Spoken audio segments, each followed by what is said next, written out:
Assalamualaikum warahmatullahi wabarakatuh. Selamat pagi. Hari ini saya ingin memberikan pengantar tentang pelajaran validasi dan verifikasi instrumen. Khususnya kalau kali ini kita akan belajar tentang instrumen AHS.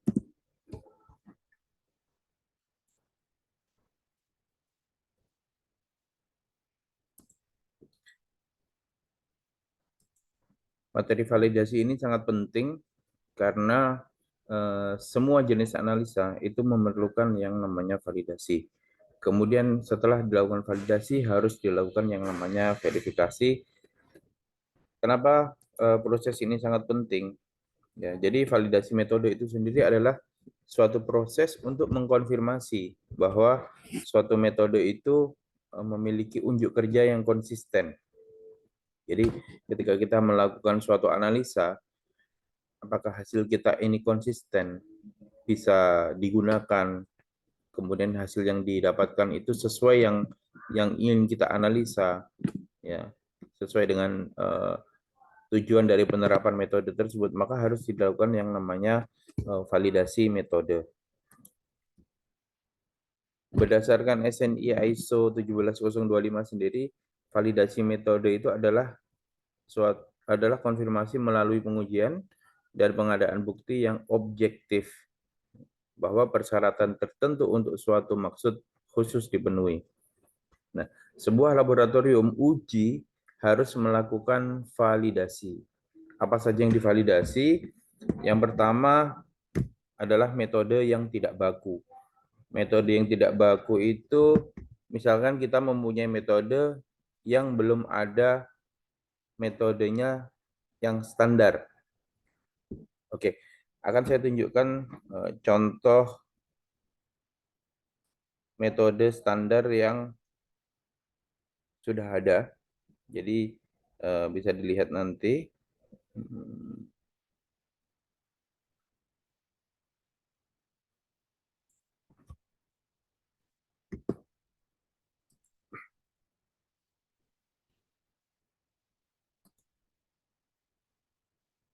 Baik, di sini saya akan menunjukkan metode yang paling gampang, metode standar yang paling gampang itu SNI.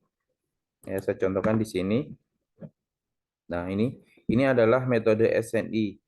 Kenapa disebut sebagai metode standar? Karena dia sudah dilakukan standarisasi. Nah, dia sudah dilakukan oleh lembaga standarisasi.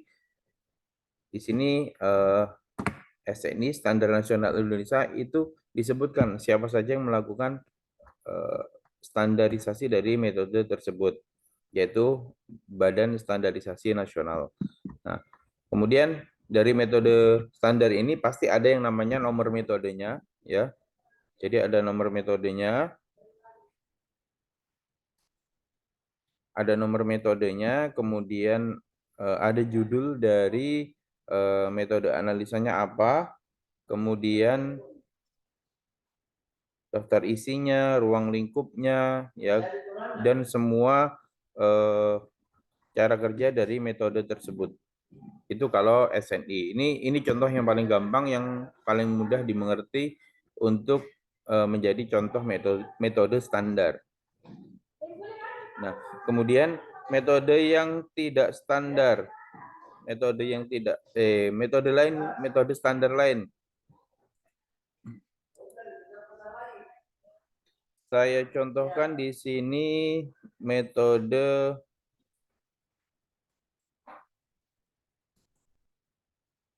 Australian Standard.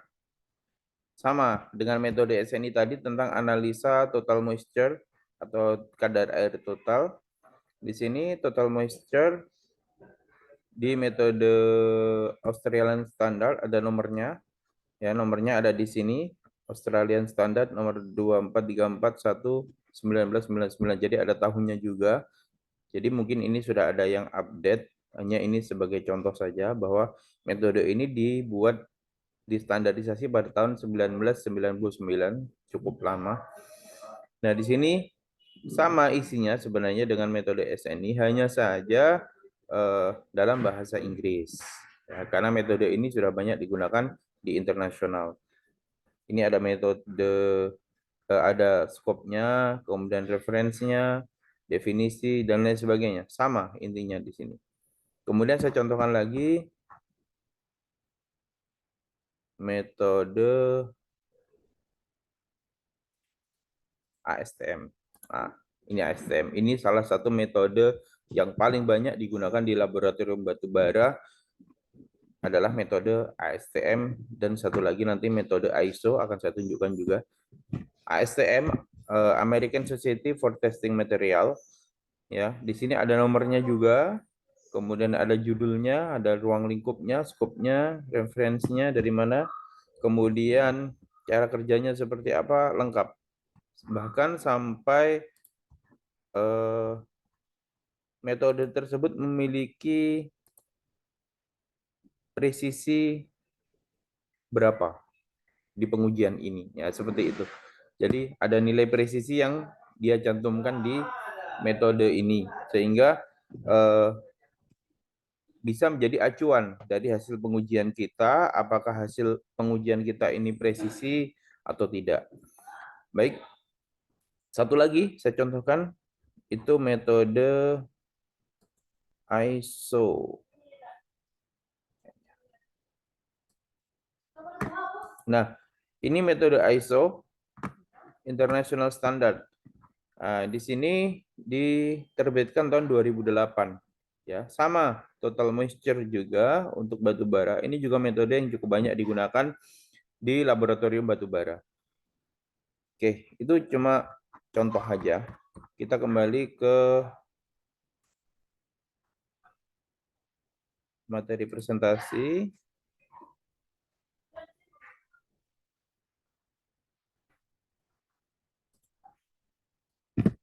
Baik, jadi itu tadi adalah metode-metode standar. Nah, metode yang tidak baku atau yang tidak standar, itu yang tidak ada acuannya seperti itu. Jadi semua metode yang tidak ada acuannya, kita harus lakukan validasi.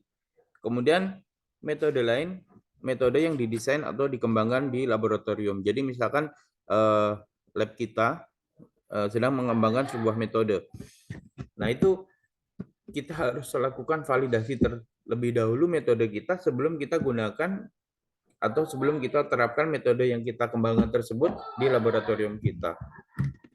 Kemudian ada metode baku, jadi ada metode standar yang digunakan di luar lingkupnya. Di luar lingkup. Contoh nih, metode analisa air misalkan. Air biasanya disebutkan secara spesifik, misalkan metode analisa air limbah. Atau mungkin metode analisa air minum dalam kemasan. Nah, metode air minum dalam kemasan ketika kita gunakan untuk ruang lingkup yang berbeda, contoh untuk air limbah, atau air sumur, atau air laut, maka kita harus melakukan validasi ulang. Kita harus lakukan validasi ulang, nilai presisinya bagaimana, ya, kemudian limit deteksi dari masing-masing pengujian bagaimana, seperti itu. Baik, kemudian metode baku yang dimodifikasi. Ada metode standar, dimodifikasi. Kenapa dilakukan modifikasi? Kemungkinan karena ada perbedaan jenis alat yang ada di laboratorium, atau mungkin ada jenis sampel yang memerlukan perlakuan khusus, misalkan seperti itu. Kemudian metode baku untuk menegaskan dan mengkonfirmasi bahwa metode itu sesuai. Nah, ini yang dimaksud dengan verifikasi. Jadi, sudah ada metode standarnya, sudah ada SNI-nya, sudah ada ISO-nya, tapi akan kita terapkan di lab kita nih. Maka lab kita harus melakukan yang namanya verifikasi. Nah, verifikasi itu parameternya banyak. Ya, baik. Laboratorium harus merekam hasil yang diperoleh dari hasil validasi ataupun verifikasi yang dilakukan. Kemudian ada beberapa hal yang harus diperhatikan sebelum kita melakukan validasi atau verifikasi. Ya, ada beberapa hal. Yang pertama, kalibrasi, menggunakan bahan acuan. Jadi alat laboratorium kita harus lakukan kalibrasi terlebih dahulu. Yang pertama. Kemudian bahan yang kita gunakan itu juga harus bahan yang acuan, bahan yang standar. Contoh nih, kita mau analisa logam pakai AAS nih nanti ketika kita praktek. Kita mau analisa logam dengan AAS, metode AAS. Maka kita harus memiliki larutan standar atau disebut SRM, Standard Reference Material, yang dikeluarkan oleh yang sudah disertifikasi oleh lembaga khusus. Biasanya kalau larutan standar itu diverifikasi oleh NIST, ya NIST, National Institute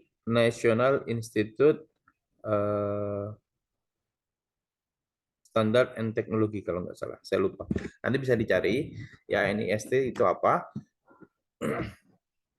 Kemudian membandingkan hasil yang diperoleh dengan menggunakan metode lain yang sudah baku. Ya, jadi hasil analisanya kita dapat nih.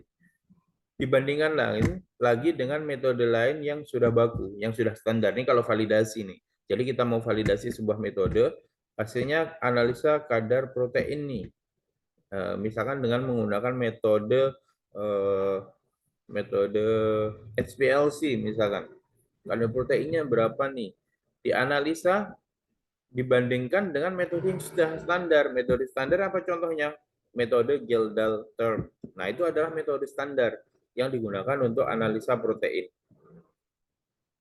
Kemudian uji banding antar laboratorium. Uji banding antar laboratorium, misalkan nih, kita punya hasil analisa dengan metode yang ingin kita lakukan validasi di situ, atau kita mau memverifikasi hasil analisa kita, maka kita uji banding dengan lab lain. Jadi kita bawa sampel yang sama, kita analisa di laboratorium lain dengan syarat laboratorium tersebut sudah memverifikasi metode yang dia gunakan atau metode yang kita gunakan.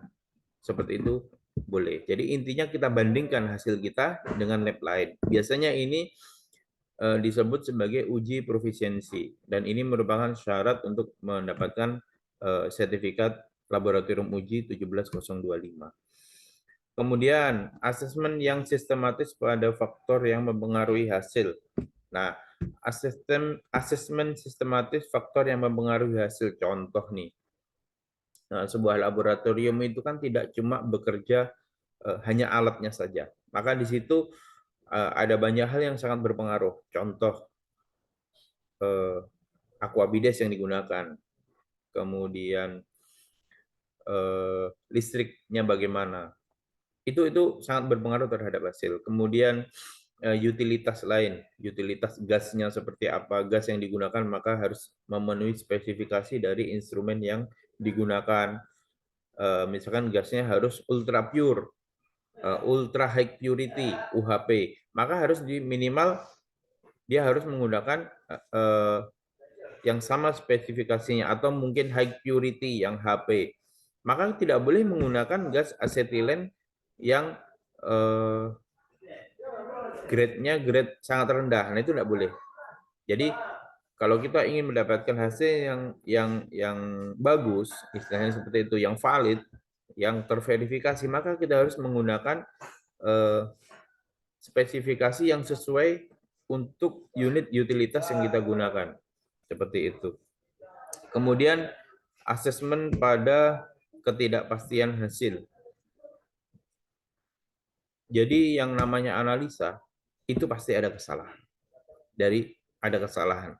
Yang namanya metode, mulai dari yang dinamakan metode itu mulai dari kita melakukan sampling, kita melakukan penimbangan sampel, kita melakukan preparasi sampel, kemudian kita melakukan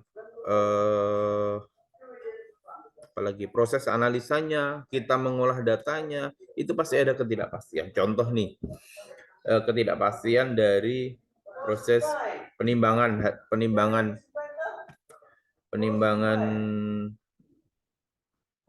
sampel misalkan.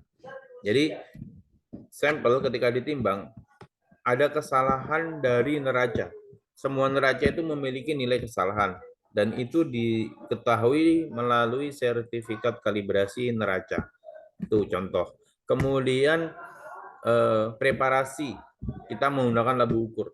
Yang namanya labu ukur pasti memiliki kesalahan. Contoh, biasa kalau kita lihat labu ukur, ada tulisan 100 ml plus minus 0,0 sekian mililiter. Pasti ada seperti itu.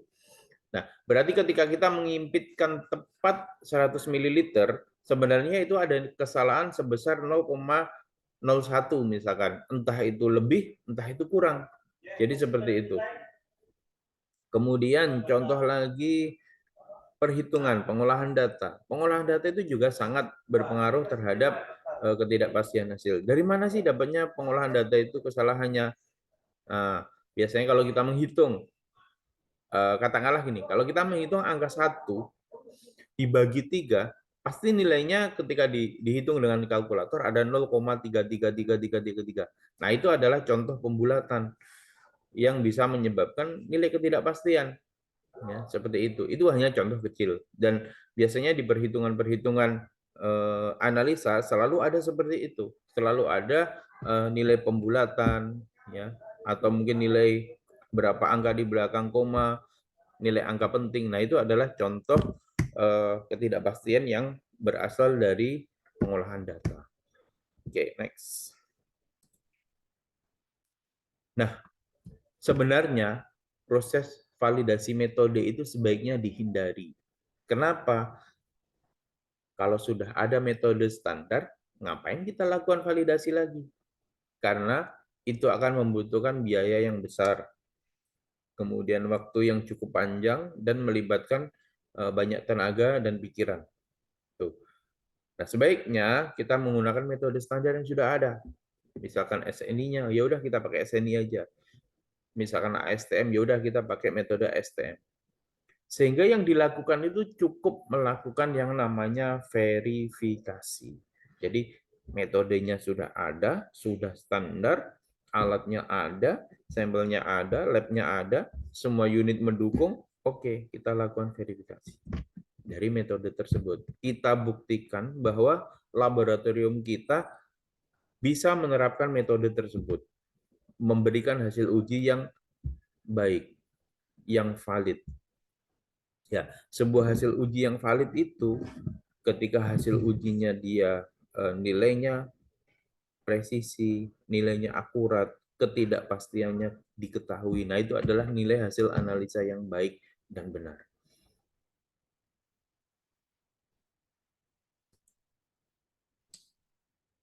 Sementara untuk verifikasi instrumen laboratorium biasanya dilakukan untuk instrumen tertentu. Kalau kita punya 5 instrumen, maka masing-masing instrumen itu harus kita lakukan verifikasi sendiri-sendiri. Karena tiap instrumen itu memiliki sifat yang berbeda. Minimal yang berbeda itu adalah limit deteksi dari instrumen tersebut. Nah, biasanya semua laboratorium yang ingin menerapkan sebuah metode uji yang sudah valid itu harus melakukan verifikasi ulang terhadap alat instrumen yang digunakan di laboratorium tersebut. Next. Nah, ini beberapa parameter atau tahapan yang harus dipenuhi. Ya. Oh ya, sedikit saya sampaikan sebelum melakukan verifikasi ini, selain utilitas instrumen yang bagus, instrumen yang digunakan harus terkalibrasi, maka ada syarat lain yang harus dipenuhi, yaitu analisnya harus kompeten, ya. Jadi kita harus menyiapkan analis yang kompeten yang bisa melakukan verifikasi. Tidak mungkin dong kita ambil tukang becak suruh lakukan verifikasi, ya. Jadi kita harus punya analis yang kompeten untuk melakukan proses verifikasi ini. Kenapa? Ini untuk memperkecil nilai kesalahan dari human error. Seperti itu. Nah, ada beberapa parameter verifikasi. Yang pertama itu selektivitas, jadi seberapa selektif, kemudian linearitas, dan working range, limit deteksi, limit kuantifikasi, kemudian sensitivitas, presisi, akurasi, grafik kendali mutu, untuk quality control, kemudian penentuan titik rekalibrasi, ini untuk AAS, ICP, kemudian kekuatan dan ketangguhan metode, ketidakpastian pengujian, dan uji profisiensi atau uji banding laboratorium. Ini adalah proses verifikasi yang biasa dilakukan sebuah laboratorium ketika dia akan menerapkan sebuah metode analisa. Baik, sampai sini saja untuk pengantar materi verifikasi. Jika ada pertanyaan, bisa dituliskan di kolom komentar. Sebisa mungkin nanti akan saya jawab. Atau jika ada yang kurang dari saya, mungkin akan saya tambahkan nanti di kolom komentar. Terima kasih. Wassalamualaikum warahmatullahi wabarakatuh.